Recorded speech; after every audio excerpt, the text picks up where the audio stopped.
Today, I'll be looking at why having $2.5 million saved in pre-tax retirement accounts at age 60 doesn't automatically mean that you're ready to retire. After 15 years of helping people with retirement, I've seen how having significant savings in pre-tax accounts creates its own set of unique challenges that a lot of people just don't really anticipate. And that's exactly why I'm making this video today, to show you why having even $2.5 million in pre-tax accounts might not feel like enough and what could really be holding you back from retirement. My name's Justin. I own a financial planning firm in Pennsylvania where we work with clients all across the country helping them retire. And my goal in this video and with this type of content is to bring you some of the real world experience from working with real retirees, helping them solve real problems to help you make smarter financial decisions. And in today's video, I'm actually going to show a case study using financial planning software of how we helped a couple in this exact situation and how we broke everything down and helped answer all their questions. So you're going to want to stick around for that.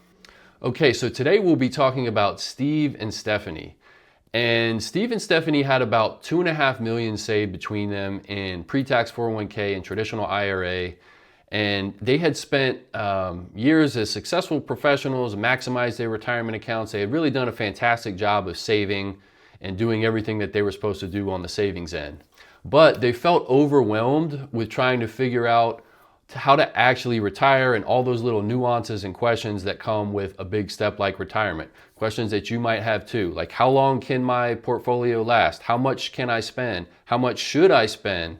How much am I going to be taxed when I pull out money from my IRA? How does that all work? What about Social Security?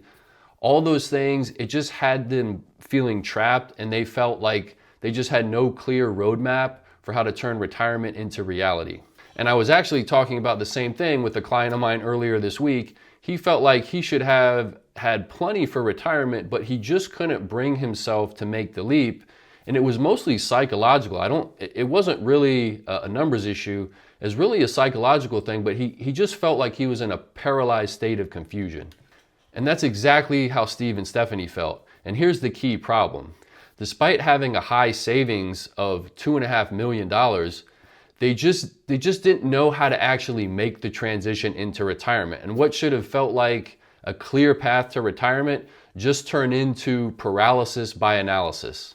And if you feel the same as Steve and Stephanie and feel like you're in a similar situation, I'm including a questionnaire in the link below this video. Feel free to click on that. It'll ask you for a few details about your savings, your goals, your spending preferences, and within a couple of days, I will send you back a personalized video where I will answer the big "can I afford to retire" question, plus any other questions you have based on your exact numbers. So if I can help, I'm happy to do it.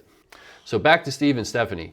Now, in addition to, of course, just the paralysis they felt with all the retirement questions, this was also having a big impact on their marriage too. So they were having a lot of conflict and fights at home because Stephanie wanted to retire early and Steve didn't really want to, and he was kind of hanging on because he enjoyed having the higher salary, and that was actually kind of trapping him into retirement, which I'll touch on more later. But it was causing a lot of unnecessary conflict and putting a lot of stress on their marriage too, and we definitely don't want that to happen.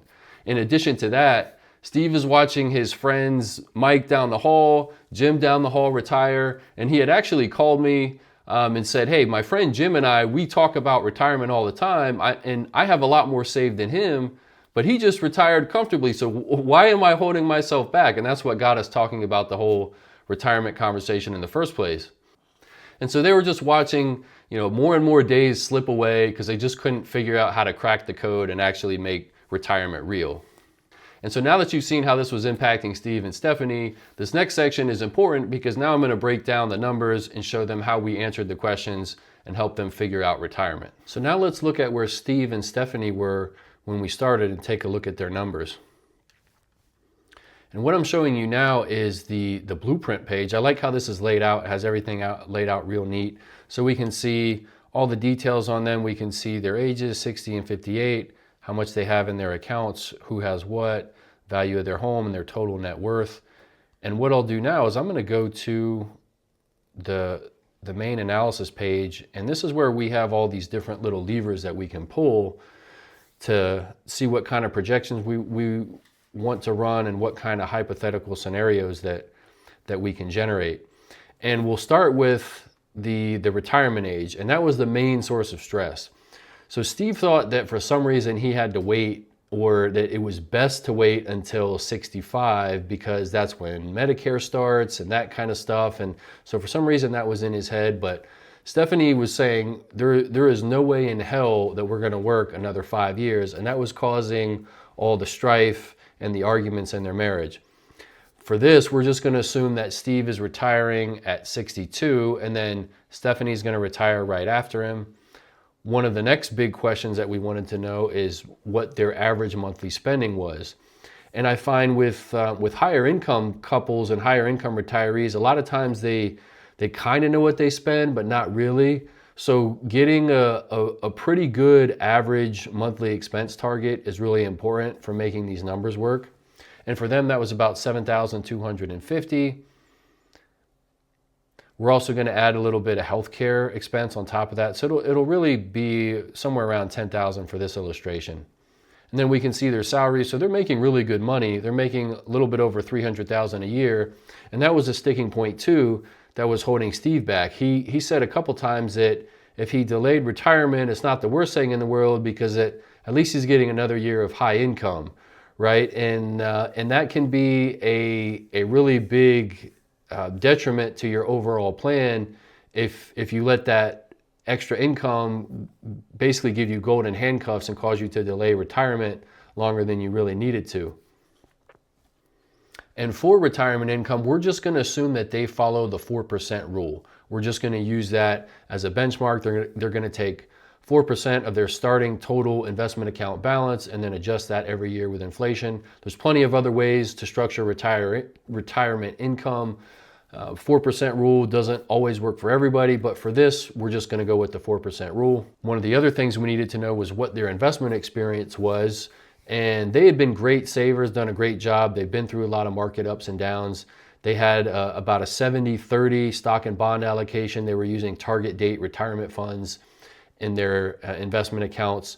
So they were already familiar with all the ups and downs, but another hangup they had was they thought that once they retired, they had to go more conservative. They thought that that was just what you're supposed to do, and that's definitely not the case for everybody. And then, of course, the biggest thing that we wanted to know is what was important to them, what their values were, what makes them tick, what motivates them, what do they like to spend their money on? Because that's what's really important, and that's what's really at the heart of a financial plan.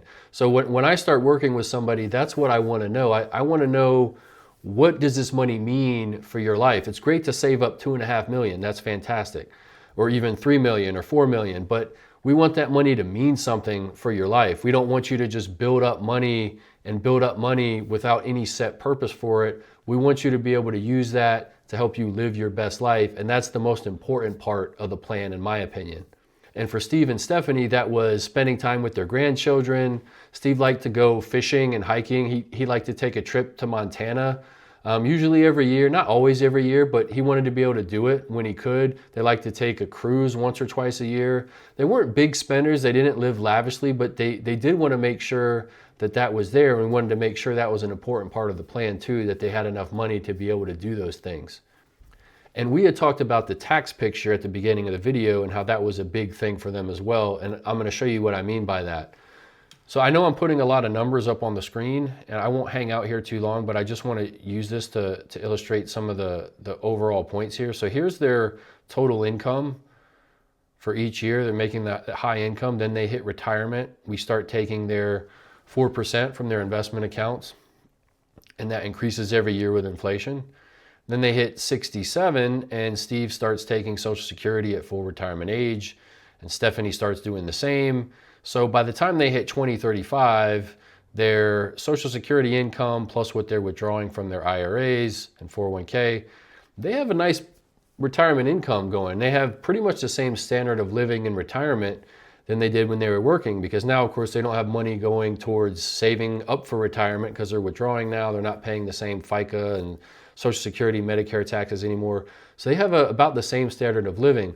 But what we wanted them to be aware of was that everything that they're pulling off, everything in this plan distribution category is going to be taxed at regular income, normal income tax rates. So if they have a year where they want to do something or spend a lot more than they normally would, if they're taking it from there, we really have to be mindful of the taxes, because if they withdraw a lot, it could push them into a higher tax bracket. For example, I'm going to go to my tax module here, and we can project any year's tax outcome depending on what's going on. So for 2025, for example, we can see their W-2 salary, we can see their itemized deductions, and we can see what their taxable income is, about $250,000. But let's take this into retirement. Let's go into 2035. We can see any year. So now they don't have any W-2 income anymore, but they are taking their 4% from the pre-tax accounts, which is this $163,000 here. Then add in the Social Security, and because they have a high enough income outside of Social Security, it makes their Social Security taxable at the highest level. So now if you add these together, well, their taxable income isn't a whole lot different than what it was when they were working. So that's something to be mindful of. And of course, we don't just want to let the tax tail wag the whole financial planning dog, but we do want them to be aware of the taxes and the impact. And if there's ways we can mitigate that, we want to do that. One way that we could do that is by perhaps doing some Roth conversions or taking advantage of those zero income years. And I'll show you what I mean there. So in these zero income years, that's an opportunity. Maybe we could convert some from traditional IRA to Roth IRA. There's also the potential for keeping income low if they want to qualify for Affordable Health Care Act, subsidized health insurance, because that's all income based. So it's really all going to depend on what they need to live off of in those years until Social Security starts, and how much they actually are going to withdraw from those pre-tax accounts. That's going to determine all that stuff. And that's where some of the good and smart planning comes in, and some of the things that we'll start doing with them as they get into retirement. The last thing I'll show you is this invested asset page. And this is what I really like to look at, because it ties the whole thing together and shows them if it's going to work or not. So here we just show all their assets added up, all the investment assets, their planned saving, employer match. And what I'm going to do for portfolio return is I'm going to use their 70-30 mix, but I'm going to give them statistics starting from the worst time historically to start out as an investor, which is the year 2000. Because you start off with 2 negative years in a row, and that's what these parentheses are. So they're getting whacked here really good right as they get into retirement. And then we're also throwing them a curveball down here, which is a 2008 type year. And we're going to see how that holds up, because I don't want to throw a too rosy scenario. I want to show my clients that if we start in if we assume a not so good 10-year period, are you still going to make it? And that's what we want to look at here. So as you can see, they're doing their distribution, and once Steve hits 62, net flows is we're just adding a tiny bit extra to the plan distribution. So you add these together. So they're taking out about 117,000 here, about 120,000 here, and this keeps going. And then this extra stops, because now Steve's taking Social Security, so we don't need that extra. We can just go with the 4% and run that through the whole plan. And as you notice, portfolio return is all over the place, which is how it goes in real life. We don't know what investment return you're going to get every year. But even with those bad years to start, and even with the 2008 year, as we go down, we can see the ending balance. It's wavering, but it starts to recover and go back up over time. The distributions are getting higher and higher because of inflation. We still have some years where the market doesn't do so well. Well, that's always going to be the case. But by the time we get to the end here, and I have this run out till age 90, they have more at the end than when they started. And these big expenses at the end, we're just assuming there might be some long-term healthcare costs down here at the end. But the moral of the story here, and the main point, is that they have plenty of room, even based on not so great first 10 years of retirement investment statistics. They have plenty of room to pull out enough money to still enjoy the same standard of living they have while they're working. And there's also room to spend a good bit more too than the 4%. And that's where good planning comes in. And that's where I find there's the weaknesses in the financial planning software. I love the software, it's great, but it's only really as good as the inputs that we put in and the knowledge of the person putting it in and how we interpret it. It doesn't account for variable change and all the stuff that's actually going to change in your life and in Steve and Stephanie's life. We know at some point, let's just go out into the future. Let's go to age 72. We don't know where they'll be at age 72 as far as what they want to do in their life. Maybe their values changed. Maybe their spending habits have changed. Maybe they have money that they need to give to one of their kids. So a lot's going to change in their life, and we need to be able to adapt to that. And I think that's where the value of working with a good financial planner comes in, is adapting to those changes. Financial planning is a process of just narrowing things down, narrowing it down. Then whoop, we got to rip up that plan. Now we got to start a new one and start narrowing things down again. And so it's a really dynamic, and that's why I like it. There's always something changing. There's always something that we need to adjust.